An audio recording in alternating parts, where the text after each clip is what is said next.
Okay, we're very close to the same recording start, which makes life a little easier for me. You like it when it's just all over the place? Last time it was like 9 minutes off. All you need to do is find it once, though, and then you can just drop them both in, right? Yeah. Actually, you opening a beer is weirdly helpful. Well, unfortunately, while I have done pretty good work on this beer, I will not be opening another one.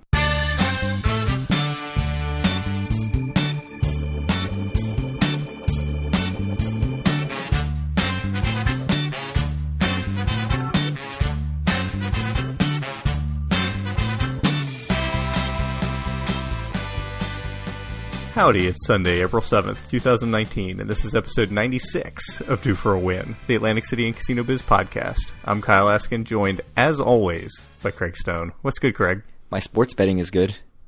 Are you still undefeated? Oh, 7 for 7.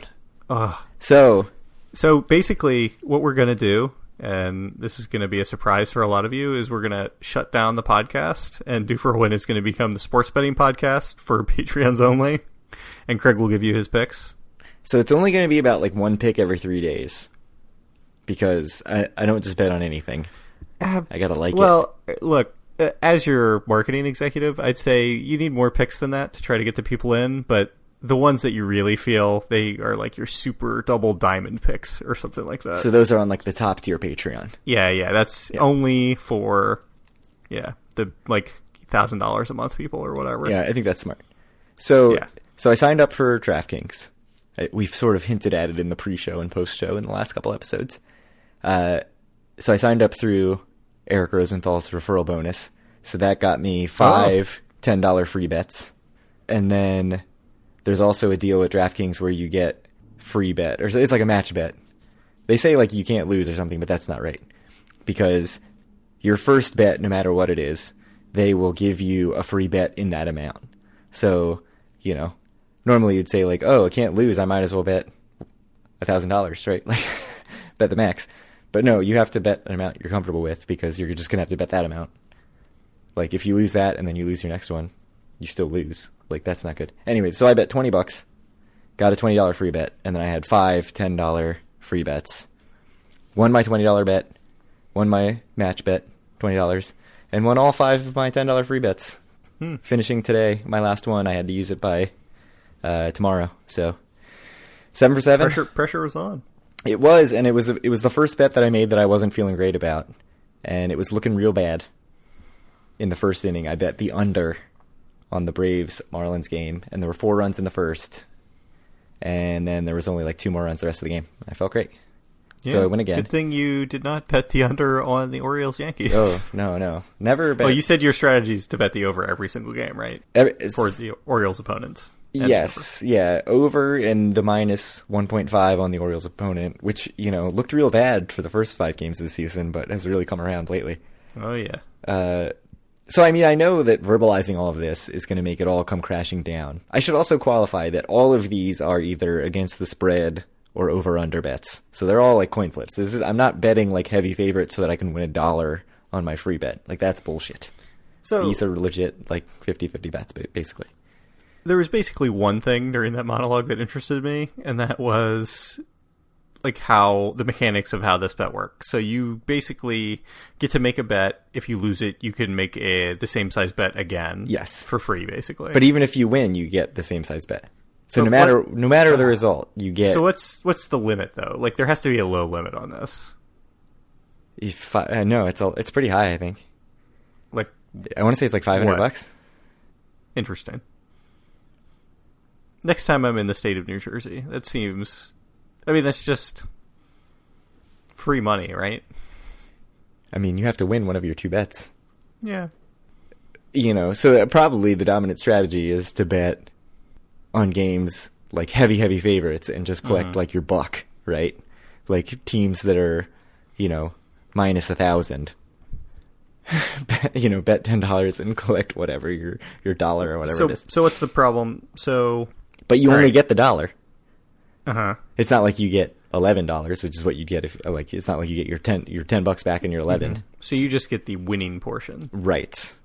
So I'm sure there's a calculation where it's better to like max out your your bet, but you still have to be comfortable with the amount. Like, you still have to be comfortable losing that amount.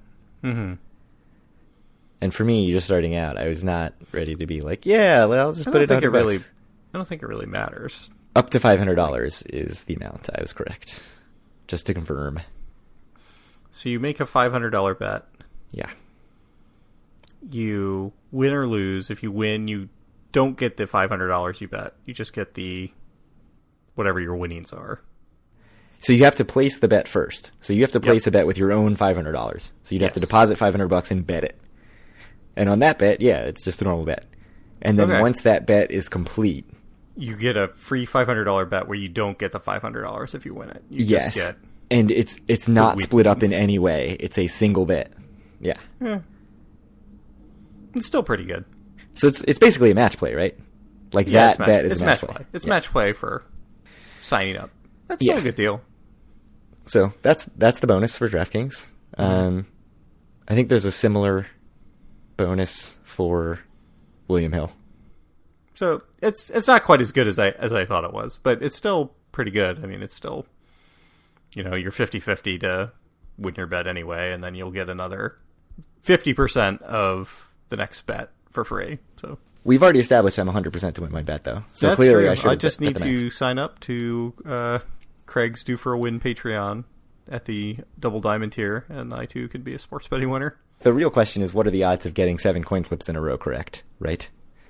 2 to the 7. Yeah, 1 over 2. 1 half to the 7th, yes. So whatever those are, that's my luck factor here. Much like I would say that you're due for a loss. Yes, exactly. So much like I'm a positive casino gambler over the last 3 years, that's just arbitrary endpoints and a couple of big wins. I mean, what are the odds of you winning 8 coin flips in a row? Minuscule, so you are definitely sure to lose. That's a good point. That's how gambling works. That's how gambling works. Everyone knows. But we are glossing over the fact that, my gambling prowess should just be unquestioned. Right. Now. You are. We've talked about how you're a plus EV gambler in Atlantic City as well. So yeah, and just insanely positive lifetime in sports betting, I think. Return on investment, very high. Yeah, very you probably high. should quit your job and just become a gambler. I see no way that could not go badly for me. It's totally legal in New Jersey now. Uh-huh. I mean, the only thing that I could see happening is once you get to 100 bets in a row, they probably just nuke your account. Shut your account down. Because they're like, well, what is this guy doing? Yeah. Anyways. All right. I think that has gone on for far too long. So what happened in 1996? There were no sports bets in New Jersey in 1996. What there were is tons of name changes of casinos. Bally's Grand became the Hilton. Of course. So previously Golden Nugget, then Bally's Grand, right. then the Hilton, and that's the name that you knew it as when you started going. It was already the New ACH. And Love. Yeah, then the ACH, then Atlantic Club. So it was the Hilton for 15 of the property's 34 years. It was the name they had the longest. And then the Due for a Win World headquarters. No, that's Trump Plaza. No, I mean, we haven't actually bought Trump Plaza, though. We are in the process of... I hear if I get 3 more sports bets right in a row, they just give it to me. So the other thing is the Tropicana, your favorite casino, changed its name back from Trop World Casino and Entertainment Resort to Tropicana Casino and Resort Atlantic City. I mean, I do like the Trop World name a lot, but that full name is just terrible. I want Entertainment Resort. I want a shirt that not only says Trop World, I want the full thing on there. I want Trop World Casino and Entertainment Resort. Anyways, so that happened in 1996. Trump Regency, which was previously the Playboy and the Atlantis, became the Trump World's Fair and reopened its casino. It did not have a casino as the Trump Regency, which had closed when it went from being the Atlantis to the Trump Regency in 1989. So it was a non-casino entity for 7 years before reopening. The World's Fair lasted 3 years and 5 months. So, everybody talks about back in the day in Atlantic City, nothing ever closed. Yeah. Not entirely true. And that was an ugly building. I don't think I saw it in person, but I've seen it on Wikipedia. We've discussed what that building looks like. Yes. It's hideous. So Trump also announced plans to build a 430-foot casino yacht permanently moored next to the Trump Marina, and that never happened. I wonder what happened to that guy. Yeah, I don't know. It's really weird. Just never talked about. Like, just totally lost history. Yeah, oh well. So 100 years prior, 1896, another great year. So, again, credit to listener Paul. No relation to anyone. Friend of the podcast. Yes. The boardwalk in 1896 went from being just like throwing a bunch of boards down on the sand to some more like what we know it today, which is a permanent structure built with steel and concrete reinforcements. And the previous versions dated back to 1870, and they just kept getting washed away. So I think this was actually the fourth version. Like, they just would lay down a bunch of wood, and it would get washed into the ocean during some storm, and they'd be like, oh, shit, we got to rebuild it. So this is the first permanent version. It was very wide. They said it was, like, wider than a highway in some parts, which I guess, you know, an 1896 highway. Yeah, I mean... So... It was really, you know, everybody talked about it. It's like, this is a wonder. This is incredible. The eighth wonder of the world and all that stuff. Which, you know, how many eighth wonders of the world have there been? Oh, a lot. But truly, I think the Atlantic City Boardwalk deserves that claim. It'll have to chat with Andre the Giant about it. Yeah. They can have a discussion. So, any thoughts on 1996 or 1896? No, I mean, I do like the 1896, so thank you again to listener Paul. Yeah. I don't know what 1897 has in store. Well, we'll have to wait and see next episode. Presumably something crazy. There's also a train crash in 1896. Unless you just keep winning your sports bets, and then we really will change. Yeah. Hey, the first half of this podcast was already a sports bet podcast. Now we have to plow through the news because we've wasted so much time. Well, I think we should start with the news that everyone really wants to hear about. So you've confirmed your Vegas dates, right? So do you want to talk a little bit about when you will be in the city of Las Vegas? I mean, this is the Atlantic City and Casino Biz podcast, so is that what people want to hear about? The people don't want to wait till the end for what they really want to hear. They just want to be able to turn it off after this. Yeah, so I have flights booked and everything, July 28th, which is a Sunday. I get there in the evening, like 5:45 p.m., and I leave super early on August 1st. Which is a Thursday. So I know that those are the most convenient dates for everyone. Sunday night Monday through Thursday is when people want to do meetups. We have a couple friends going. You seem unlikely at best. Yeah, I think unlikely is the right way to put it. But I do have a room booked at Planet Hollywood because it was free, and I can cancel it easily enough. Yeah, so I'm also booked at I'm booked at Planet Hollywood for all 4 of those nights. I'm also booked at the Delano for 3 of those nights. I think what will probably end up happening is that I'll stay at Planet Hollywood. Why can't I say Planet Hollywood? I'll stay at Planet Hollywood for 2 nights and then Delano for 2 nights because it seems like our friends are all staying at Planet Hollywood. And then, yeah, I think that's pretty much it. So everybody, I think, is leaving except for me and Paul, famed listener Paul of the 1896 suggestion. Yeah, Paul Stone, no relation to me, but... We'll be leaving on Tuesday, like midday, and then Paul is in a conference all day, so I'll probably have a lot of time on like Tuesday and Wednesday afternoons if anybody's around, wants to meet up and get a drink. And even if I do come, I will be leaving sometime on Wednesday. So yeah, I mean we can. So if anybody wants to hang out, talk about how much better Atlantic City is than the dump that we're in at the moment. You know, talk about how we wish we were looking at the animatronic prospector at the Wild Wild West, and I don't know. The Showboat Mardi Gras theme, things like that. How the Harris Mardi Gras theme just doesn't measure up. We can do that. Alternatively, me and Craig have been talking about maybe trying to do AC about a month from now. So what do you think the likelihood of that happening is, Craig?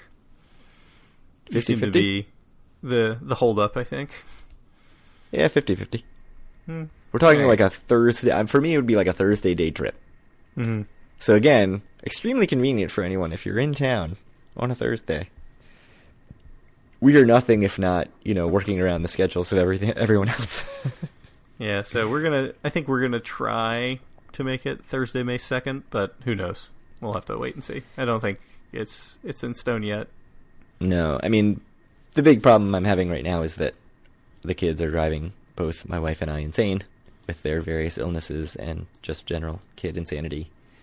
And so, you know, if stuff calms down a little bit, it becomes a much easier thing to do than to be like, hey, you've got the kids, bye. But, I mean, day trip, Probably doable.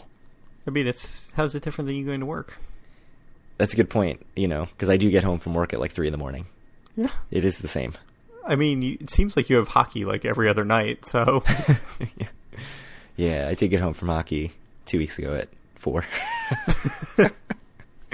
Mistakes were made. Yeah. So, anyway, we teased it at the end of last episode before we decided not to do it, but I think we can cover the Carl Icahn Caesars news. He has upped his stake from, what was it before? Like 10%? Yeah, was confirmed more or 10, less. I think. And so he's up to a 20% stake right now, a little bit over, 20.88% stake in CET, in Caesars. And the rumors are he might partner up with Tillman Fertitta for a bid. Or it's also been reported that there's been discussion between Eldorado and Caesars about a merger, Eldorado being the company that Carl Icahn sold Tropicana to recently. So, I don't know. What are your thoughts, or do you have anything more to say about this? Any more info to pass along to our listeners? No, I mean, it's interesting. It's developing pretty fast. It certainly seems like he is driving the ship over there now. I mean... As he does. That's what he's known for, I think. Yeah, I mean, he looks for these opportunities where he can have a lot of influence, and, he's got seats on the board. There's some deal where if they don't pick a CEO that he approves of within some amount of time, he gets another seat on the board. So it's basically like, he either gets a CEO that's in his pocket or he gets a board seat. I don't know what this will mean for Atlantic City. Like, obviously, Eldorado would be weird, right? Because, like, all of a sudden, Eldorado had 4 AC properties. Like, ooh, no. So Tillman Fertitta. Do not want? Tillman Fertitta, same deal. I don't see how it's any different. Yeah, that's a good point. So both of the people being talked about, both of the entities being talked about, or MGM, which was the first rumor that would also have 4. MGM would just be horrible on so many levels. So MGM would be horrific in Las Vegas, particularly. Discount that entirely, just for sheer not wanting it to happen. Yes, that's really interesting. Eldorado or Golden Nugget would each end up owning 4 properties out of the 9. 9? Yeah. Sorry, 10 once Showboat gets its casino. Oh, yes. How before January 1st, 2021. I think that's probably a very bad thing. Because I don't think anybody's running 4 casinos in Atlantic City in 2019, 20, 21. They could run 3. So, well, one thing that there's been a lot of speculation is, like, does a merger mean spinning a bunch of stuff off? In Vegas, especially. Yeah, maybe in Vegas, but, like, what is their incentive to, like, spin off? Like, let's say either one of these companies buys it and tries to spin off, like, let's say Bally's and Caesars together, because you wouldn't just spin off one of those, because that would be ridiculous. But, like, they wouldn't do that. They'd rather just keep it and shut down Bally's, right? That's just clearly better for them. Slap ye old deed restriction on it, as they do. Nobody in Atlantic City that owns a casino. No one is spinning off a casino in Atlantic City. Right. Yeah. As we discussed last time when we were talking a little bit about the deed restriction in Showboat, like, that's just not in their incentive, in their, interest. Right. They're unless you're divesting yourself of Atlantic City entirely. Right. If you're going to be out of town and you don't care what happens, then you'll sell it to someone who's willing to make it a casino. If you're still going to have competing casinos, you are not going to let somebody else run a building with a casino in it. I mean, the only spinoff that would make sense, I think, let's say if it was Eldorado, would be you'd have to spin off Caesars and Bally's together. But I just don't think that would happen. Yeah, I mean, I don't see how that would work. I mean, certainly we've seen indications before, back in the old bad days when Caesars was playing the Caesar shell game, that Caesars and Bally's were in the bad shell, and Harrah's was in the good shell. It can be the Boardwalk Regency and the Wild Wild West Hotel and Casino. Yeah, man. And entertainment resort. The Howard Johnson and the Dennis. Yeah, that's true. Dennis Hotel. And the Howard Johnson. Right next to the Due for a Win headquarters. Trump Plaza? The Which world one? Yeah. famous Jungle Grill restaurant in the basement. Yes. On the first floor. The infamous Jungle Grill. Rainforest Cafe. Do people still go there? Like, how is it open? How? It's still open. So I was looking up 1996, going totally off on a tangent. I found videos of 1996 Atlantic City Boardwalk. Indeed, he did, and he sent a lot of them to me, and one of them was like an hour and a half long. Yeah, like, it was really long. Dude, what do you want me to do with this? Because I'm not watching it. It's great. So I think in what is now the Rainforest Cafe was the Warner Brothers studio store, and it looked pretty sweet. And I was very excited about it. And I was like, oh, I wish I had seen that in Atlantic City with a giant Bugs Bunny and Daffy Duck right in the front. Didn't see that. Didn't see Mr. Peanut.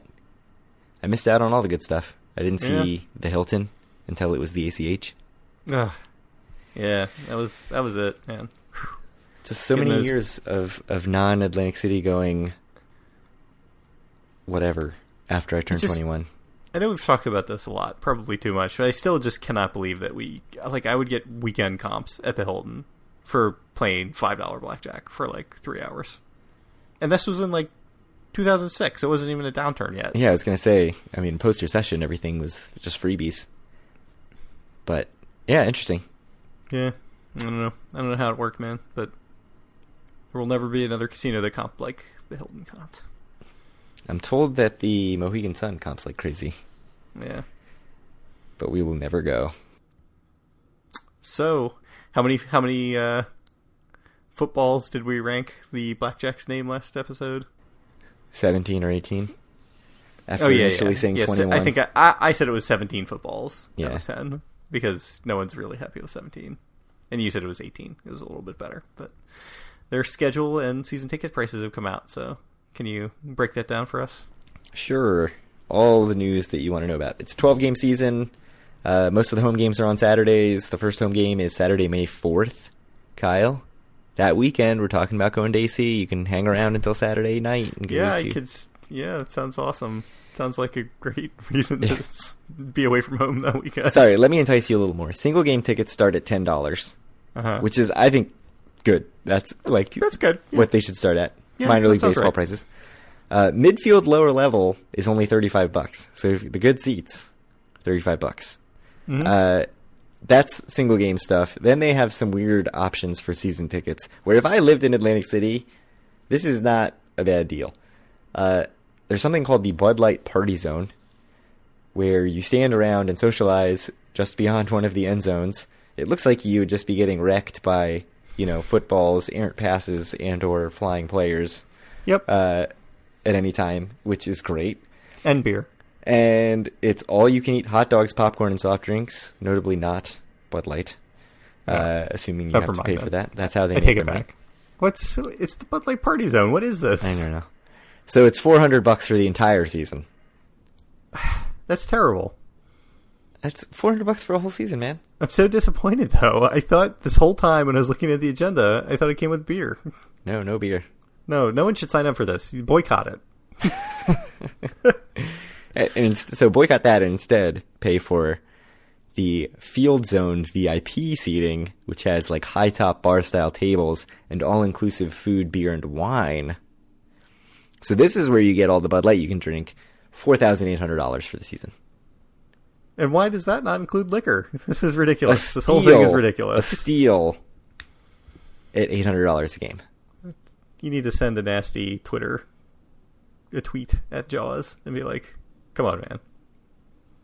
The Bud Light Party Zone needs Bud Light, and the Field Zone VIP needs some, at least real liquor. Okay, so let's talk about this realistically. Uh-huh. $400 for a full season. How much do they need to increase that price? It's a 12-game season, right? So 6 at home. So 6 at home. Yeah. Uh-huh. So how much? What does the price need to be for it to make sense for both you, the consumer, and Jaws and whoever the owner is? Of $0, $400. $400. That's the price. No way, man. It makes sense to both. They're making their money on top of the $400 on the Bud Light. They're getting $65 a game or something. What I really want to know is how much is the Bud Light? If it's like $4, no, fine. Absolutely not. It'll be like 7 or 8. I am skeptical. This isn't like the NFL. A beer's like $8.25 at an Orioles game.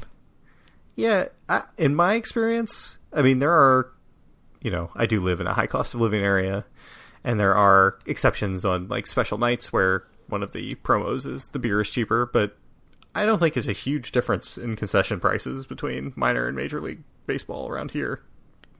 Yeah. Again, very high cost of living area, but yeah, I'll be interested to see.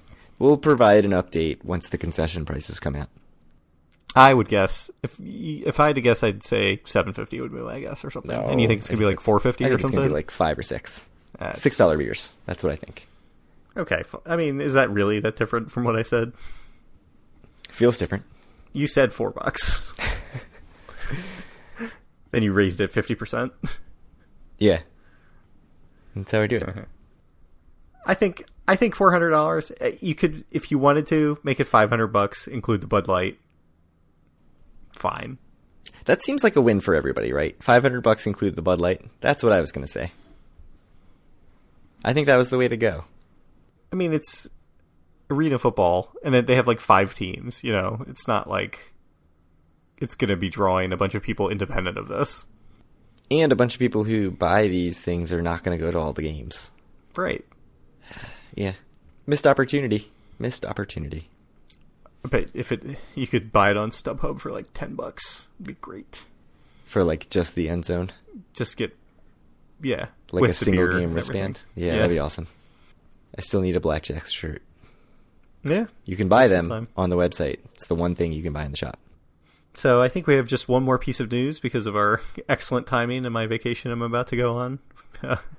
The big year-end annual income results come out tomorrow, so we will miss that. And then a couple days later, we have March revenue numbers. So lots of stuff that we're missing, but this last piece of news, it's fairly weighty, so I think it'll hold us over until I get back from vacation, and you get back from vacation as well.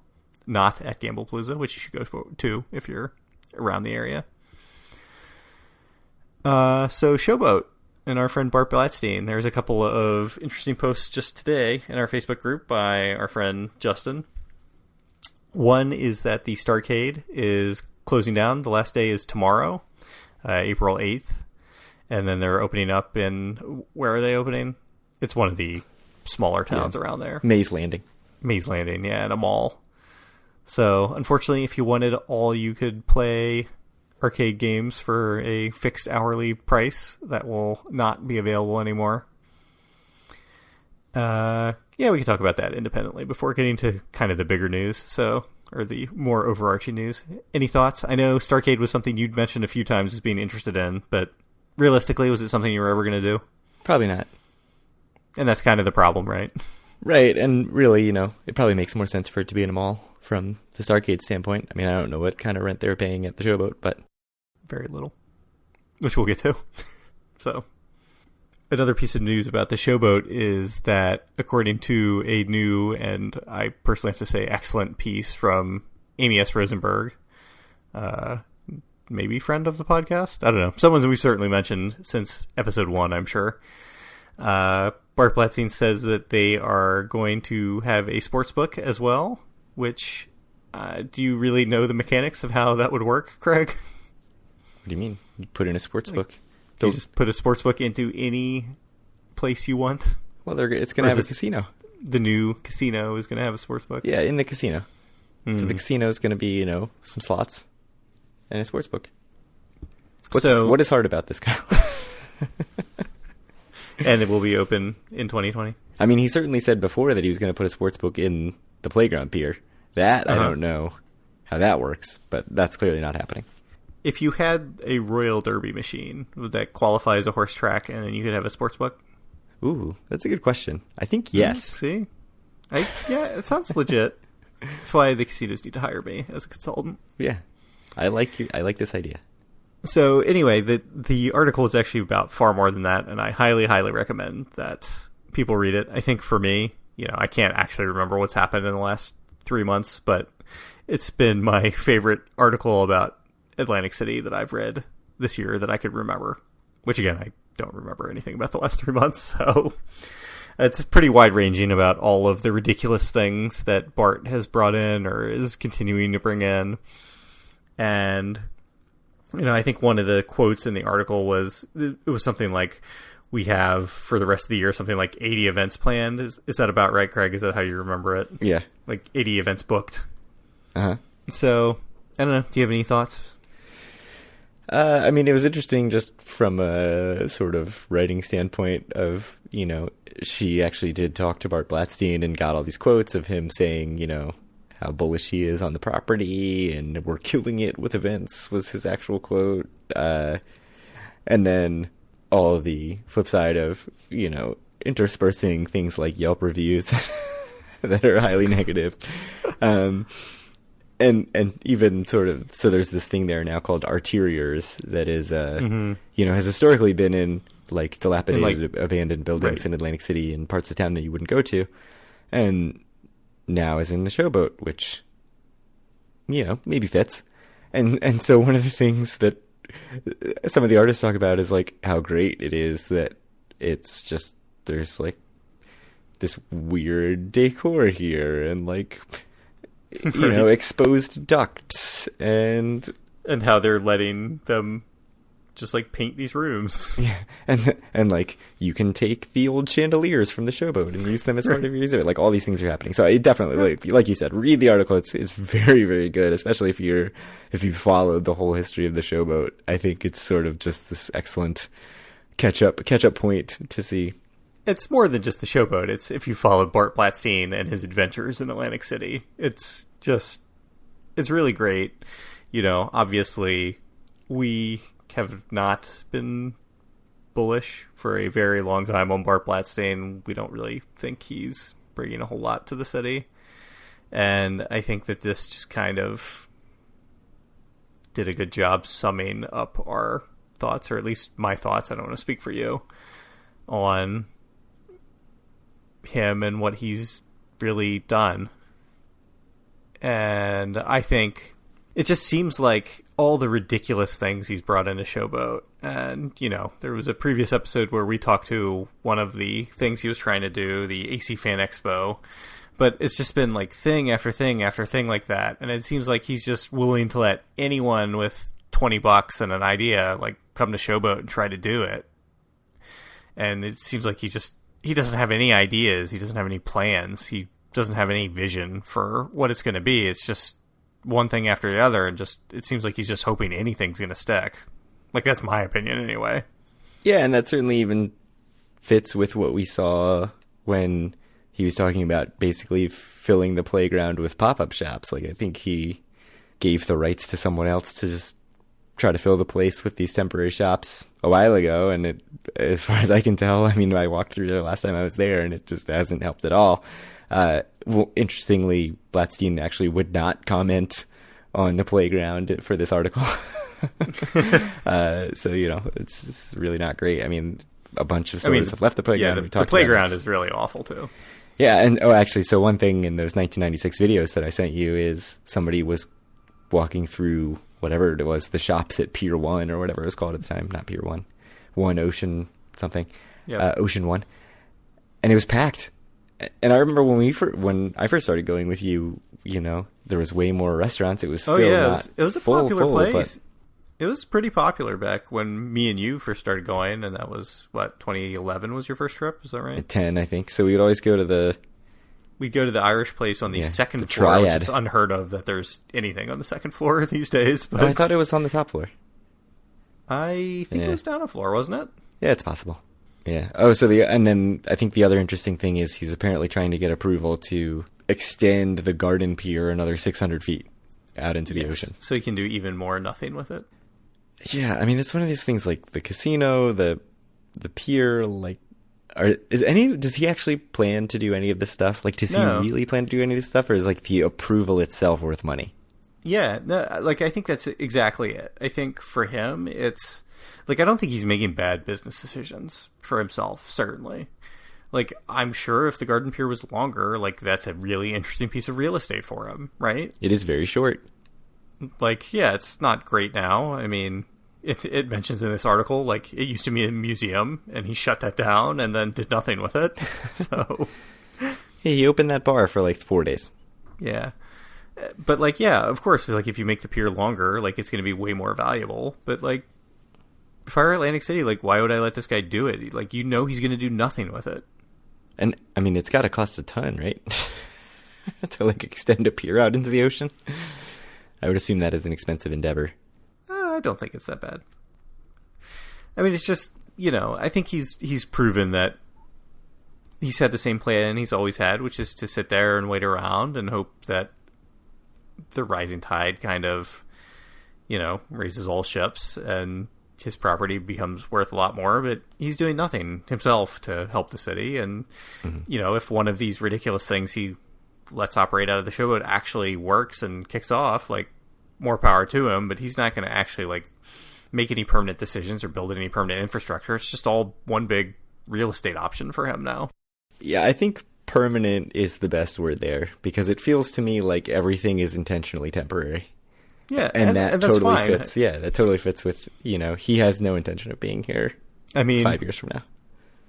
Or 10 years from now. You may or may not know, my advanced degree is in real estate, and we had a portion of a class about why there's so many parking lots in cities, because it's the perfect thing to put there and you can make money and you're not making any permanent decisions. It basically is an option at that point, right? And you're not spending any money to do anything. And, like, it's always in the best state for someone that you sell that property to have nothing there already. And that it just feels like that's kind of what he's doing right now. I mean, he's just doing the least, he's putting the least money into anything that he can. He's not making any decisions. He's just seeing what happens and hoping that it helps him. Yeah, getting small chunks of money back on these little, like, temporary endeavors. Right. I suspect very small. I mean, I have no idea, but I suspect he is not asking very much money at all. But also with basically no risk to him, right? Right. Because it's temporary, so... Like I said, it's just options, and maybe something will work out, and then he'll be able to charge a bunch of rent, and he'll be a success, but maybe not. Or maybe Atlantic City's going to go gangbusters again, and then he'll be able to sell it and make a bunch of money, but maybe not, But, my problem is, again, like, he's not actually trying to help anything himself. He just is hoping something happens, and he makes money. But he's not willing to invest anything in that dream. At least that's what it seems like to me. Yeah, and what sucks about that is that if you go back to the initial purchase of the pier shops at Caesars, the playground pier, the plans looked interesting. Right, the plan was interesting, and then seemed even like it's a real plan. And then it was half-assed. It was like from the get-go, it was half-assed. Like making the Triad, which we already mentioned was a restaurant, like making that one of the bars, and like it just seemed like everything was named.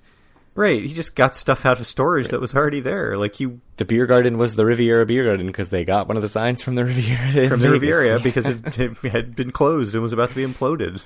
So yeah, so I mean that was, I think, the first real realization of like, oh, all these plans are like temporary. Like he's not actually willing to put any money into this. He's just trying to do it the cheapest way possible. Yeah, so I mean the only thing that ever actually happened there was there was like the one New Year's party the first year. Oh yeah, with the champagne. They set the record for the most simultaneous champagne bottle openings. They did. So he's got that going for something him, that we still talk about to this day. Right now. Yeah. But not before that, since it happened. Right. Something that we have consistently talked about from when it happened until right now. Yes.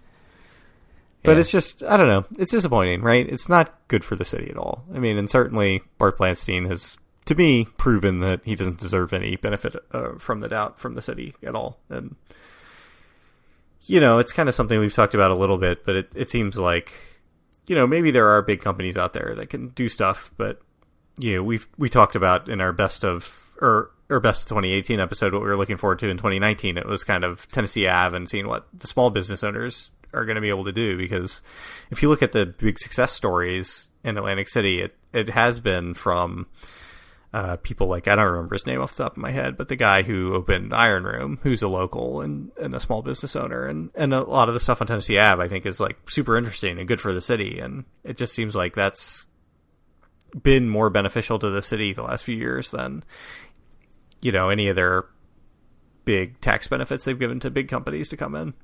Yeah, I agree.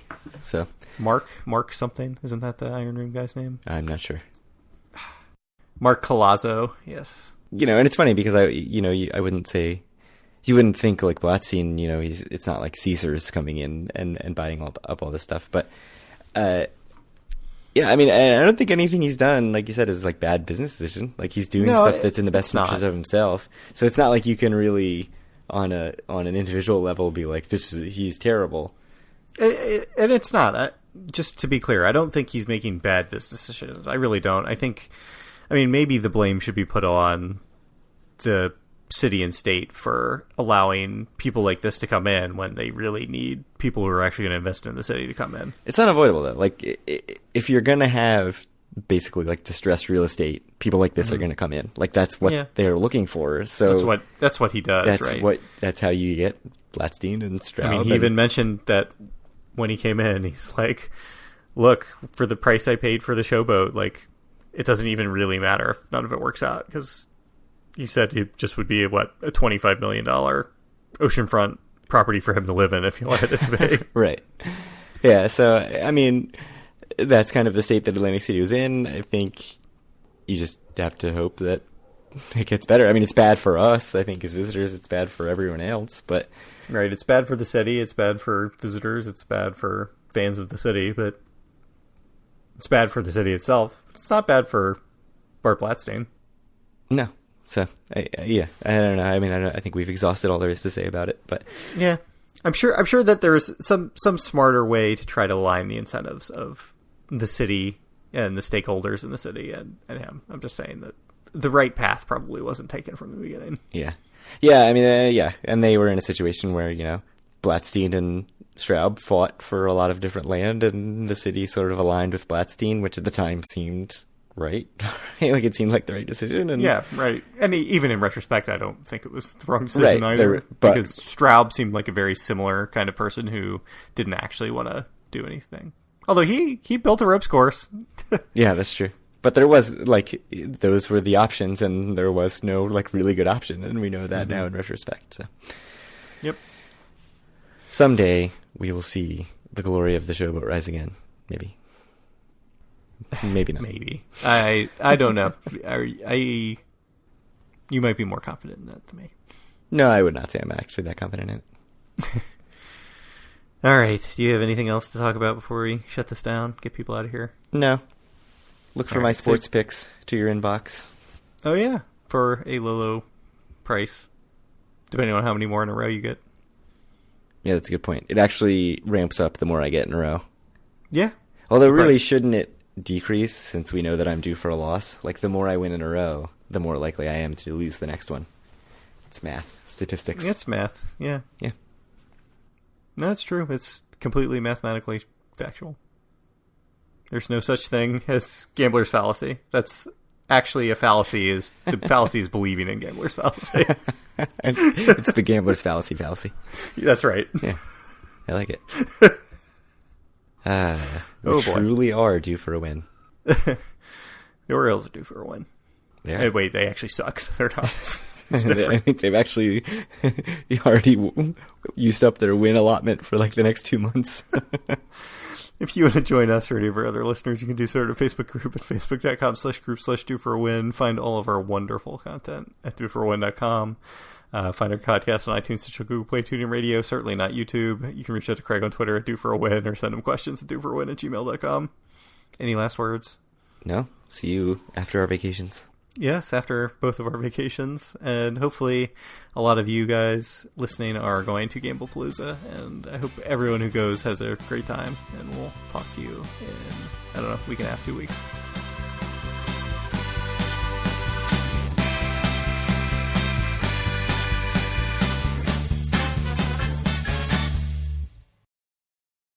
No, sucks to be you. Pretty much just a general statement. That's not anything about tonight alone.